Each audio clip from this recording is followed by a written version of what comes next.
This is the Lone Crater YouTube. We hope this video helps. In this video, I will explain how to reset your Beats headphones.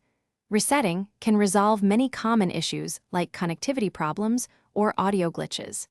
It is a straightforward process that can often bring your headphones back to optimal performance. We will cover both soft and hard reset methods, ensuring you have the tools to troubleshoot effectively. Let's get started with understanding the basics of why a reset is beneficial. A soft reset is perfect for minor glitches or temporary connection issues. To perform this, simply find the power button and the volume down button on your Beats. Press and hold both of these buttons simultaneously for about 10 to 12 seconds. You will know it's successful when the LED indicator light begins to flash.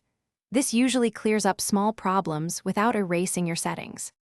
For more persistent problems, a hard reset might be necessary. This process typically involves locating a small, recessed reset button on your specific Beats model. You might need a paperclip or a similar small, pointed object to press it. Hold this button down for approximately 5 to 10 seconds until the LED light flashes. Remember, a hard reset will usually revert your Beats to their factory settings. After performing a reset, it is crucial to repair your Beats with your device to ensure proper functionality. If you still experience issues, consider checking for any available firmware updates for your specific model. Sometimes, an outdated firmware can cause unexpected problems. For complex technical difficulties that persist after these steps, reaching out to Beats customer support is always a good next step. Thanks for watching.